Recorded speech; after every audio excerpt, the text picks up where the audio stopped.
इस पौधे को कहते हैं कांग्रेस घास और ये अकेला पौधा हिंदुस्तान की इकोनॉमी में 20,000 करोड़ से ज्यादा का घाटा करवाता है। ये पौधा हमारे लिए एक ऐसा कड़वा सबक है जो पिछले 60 सालों से हमें लगातार याद दिला रहा है कि देश में फूड सिक्योरिटी होने की कितनी जरूरत है। दरअसल हुआ ये था कि आजादी में वैसे ही देश आधा बट चुका था और अंग्रेजों के जाते ही हमारे प्रिय पड़ोसी पाकिस्तान और चाइना ने एक के बाद एक हमला बोल दिया। यहाँ नेहरू जी अहिंसावाद का कंबल ओढ़े बैठे थे।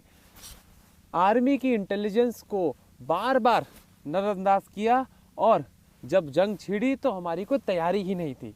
नतीजा ये निकला कि दोनों जंग में हम बुरी तरह हारे और सिचुएशन ये हो गई कि अब भुखमरी के आसार आ गए थे। देश में राशन या गेहूं नहीं बचा था खाने के लिए। ऐसे में अमेरिका हमारा बड़ा भाई बनता है और अपनी फूड फॉर पीस पॉलिसी के अंदर हिंदुस्तान को 50 मिलियन टन से ज्यादा गेहूं भीख में देता है। बिल्कुल उसी तरह जैसे कि हम हिंदी चीनी भाई भाई करते रह गए और चाइना हमारी जमीनें हड़प गया, वैसे ही हमारे अमेरिकन भैया ने गेहूं के अंदर बड़ी चालबाजी से इस नाश की जड़ पौधे के बीज मिला के इंडिया भेज दिए। इस पौधे को गाजर घास भी कहते हैं और ये एक इन्वेजिव स्पीशीज है, यानी कि ये इंडियन सब कॉन्टिनेंट में पाई नहीं जाती थी।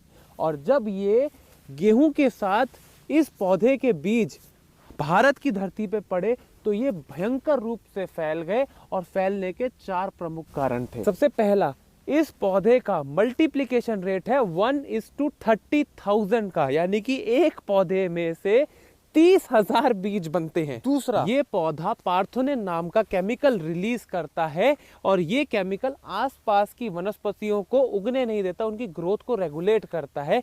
इससे होता यह है कि जितने भी न्यूट्रिएंट हैं वो इस पौधे के लिए बचे रहते हैं और बाकी कोई चीज उग नहीं पाती, जिसकी वजह से इस पौधे का अंग्रेजी नाम पार्थेनियम ग्रास है। तीसरा, इस पौधे को कोई भी यहाँ पे कीड़ा खाता नहीं है और ना ही कोई पशु जैसे कि गाय बकरी इस पौधे को खाती है, क्योंकि इसमें टॉक्सिन्स होते हैं और वो टॉक्सिन्स इंजेस्ट करने के बाद यानी खाने के बाद पशु बीमार पड़ जाता है। चौथा, इस पौधे का हमारे लिए कोई यूज केस ही नहीं है। अगर इस पौधे के रॉ मटेरियल से छत वगैरह डल पाती या फिर गांव में चूल्हा लक्कड़ के लिए ये काम आता, तब भी लोग इसको काट के इस्तेमाल में लेते रहते और इसकी ग्रोथ थोड़ी रेगुलेटेड रहती। इस पौधे की सबसे खतरनाक चीज पता है क्या है?